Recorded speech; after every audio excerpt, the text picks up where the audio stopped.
उसे बचपन से ही कंप्यूटर का बहुत शौक था। इस शौक को देखते उसके पिताजी ने जैसे तैसे करके उसको कंप्यूटर खरीद के दे दिया, लेकिन इसके चलते वो 10वीं क्लास में फेल हो गया। लोगों ने तो यहां तक कहना शुरू कर दिया जो 10वीं क्लास का एग्जाम नहीं पास कर पाया वो जिंदगी में क्या करेगा। लेकिन उसे अपने पैशन पे भरोसा था। एक दिन एथिकल हैकिंग का उसने सेमिनार लिया और उसने डिसाइड कर लिया कि मैं एथिकल हैकिंग में अपना भविष्य बनाऊंगा।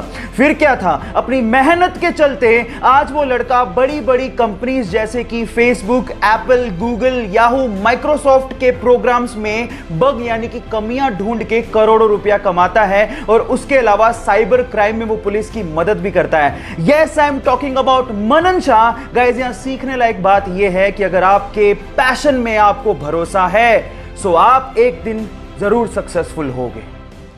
कोरोना के चलते कनाडा की एक महिला को अपनी जॉब से हाथ धोना पड़ा। उसे जॉब से निकाल दिया गया, लेकिन जॉब से निकाले जाने के कुछ दिनों बाद ही वो महिला 437 करोड़ रुपए की मालकिन बन गई। लेकिन इतनी बड़ी रकम वो महिला नहीं जीत पाती अगर उसके पति ने सपना ना देखा होता। जी हां गाइस, ये बात सच है। महिला के अनुसार आज से 20 साल पहले उसके पति ने एक सपना देखा था और उस सपने में लॉटरी के स्पेसिफिक नंबर की टिकट देखी थी और इसी बात पे बिलीव करते हुए महिला पिछले 20 साल से लगातार उसी नंबर की लॉटरी टिकट को खरीदती आई है और फाइनली 20 साल का वो इंतजार खत्म हुआ और उस महिला की वो लॉटरी लगी और वो 437 करोड़ रुपए की मालकिन बन गई। गाइस, विश्वास करो तो कुछ भी पॉसिबल है। ये बात है 15 मार्च सन 1959 की, जब मुंबई की एक छत पे 7 घरेलू महिलाएं इकट्ठी हुई।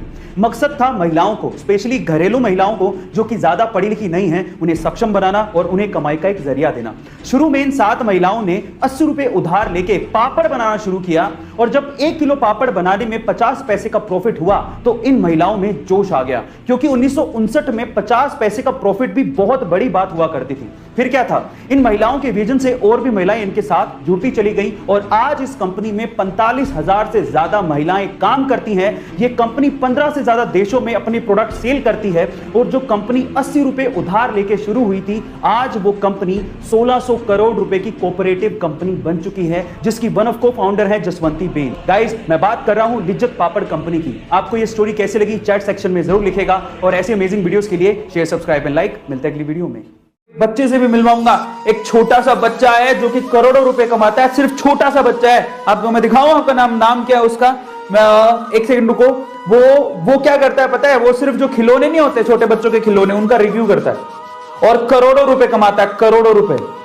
ये देखिए, तो मैंने आपके सामने खोल दिया है, क्या लिखा हुआ है ये, 12 करोड़ महीना कमाता है 8 साल का बच्चा रयान काजी। अब आप बताओ कि आप कितने साल के हो।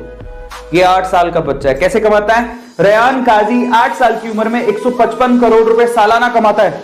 ओह माय गॉड, इतना तो मैं भी नहीं कमाता। क्या है लिखा है, अपने YouTube चैनल से पूरी दुनिया के बच्चे इसके खिलौने के वीडियो देखते हैं।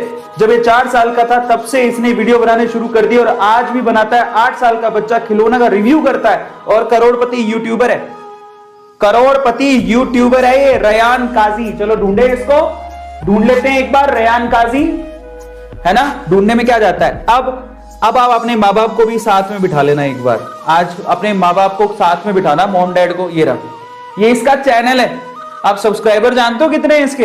ये रयान वर्ड इसका नाम है। 28 मिलियन 28 मिलियन। कैरी मिनाटी से थोड़ा सा ही पीछे ये 20, एक बच्चा है ये। कैरी मिनाटी के कितने सब्सक्राइबर्स हैं? कोई 30 मिलियन होंगे, 30-31 मिलियन। ये 8 साल का बच्चा है, इसके सब्सक्राइबर देख लो 28.7 मिलियन सब्सक्राइबर्स हैं।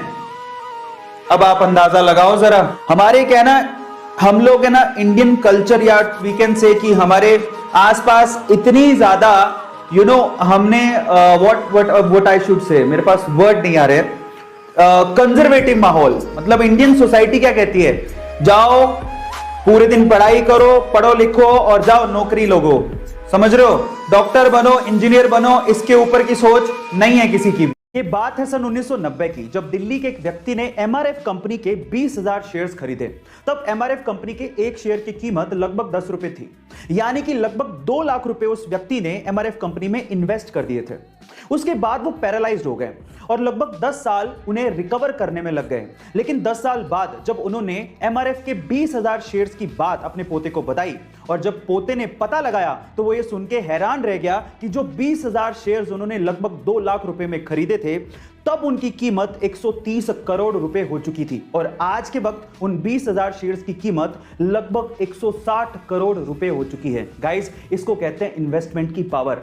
हम मिडिल क्लास लोग ज्यादातर अपनी सेविंग्स को या तो एफडी में या आरडी में रखते हैं, लेकिन अगर उसका 10 या 20% हिस्सा भी हम लोग इन्वेस्ट कर दें तो शायद हमारे वारे न्यारे हो जाएं।